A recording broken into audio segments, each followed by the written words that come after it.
Hello, today we're going to learn how to multiply, divide, add and subtract fractions. We're going to start off simple and then we're going to end simple. They're very simple to understand. Here we go. Now, you know that half of 4 is equal to 2. But did you also know that the word of means multiply by? So half multiplied by 4 is equal to 2. Now why is that? Well, 4 is 4 divided by 1, isn't it? We just don't normally put this in because we know it's just a whole number 4. But what we can do here is we can see that all we've done is we've multiplied the top 2 together and the bottom 2. The numerators are multiplied together and the denominators are multiplied together. So what we've done is 1 times 4 divided by 2 times 1. 1 times 4, 2 times 1, which is equal to 1 times 4 is 4, divided by 2 times 1 is 2. 4 divided by 2 is equal to 2. And there you have it. That's how to multiply fractions. Let's do another example. 1/3 multiplied by 2/7 is equal to 1 times 2, 2 divided by 3 times 7, 21. 2/21. Now let's divide some fractions.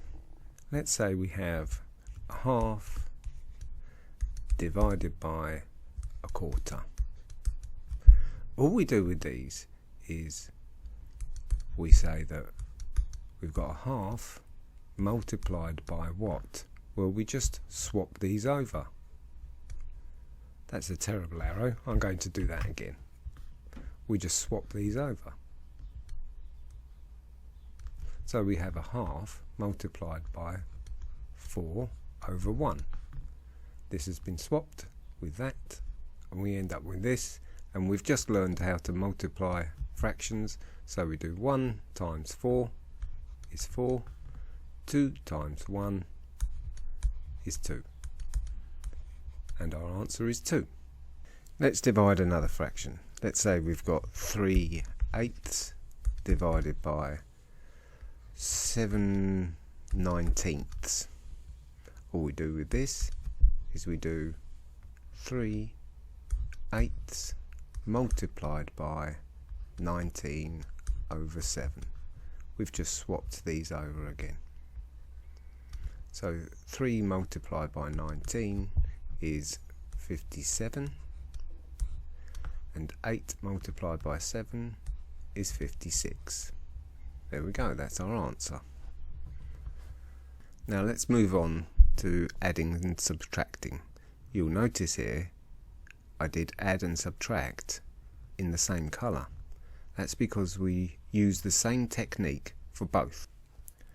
So let's say we have a fraction, say 1/3 plus 1/2. Now, when we're adding and subtracting fractions, we must make sure that the two denominators are the same number. And to do this, we can either find a common factor between them, or we can multiply them together. So we will get 6 if we do this. These two do not have a common factor. 3 does not divide by 2. So what we end up with, we need to multiply this fraction by 2. So we say 2 divided by 6 plus, so 2 divided by 6 plus 3 divided by 6. Now, because the denominators are the same, we can just add the numerators together. So we've got 5 divided by 6, and that's our answer. We should do a couple more examples of this. Let's say 3/7 plus 2/14 is equal to, now hold on, we said we need to have a common denominator here.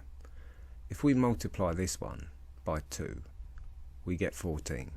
So all we need to do is multiply this fraction by 2, 6 divided by 14, plus 2 divided by 14 is equal to 8 divided by 14, because we just add the numerators once we have a common denominator.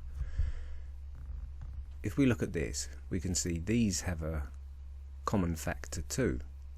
If we divide top and bottom by 2, we get 4 divided by 7, and this is the simplified form, and this is the best way to write your answers if you can. There's something else here.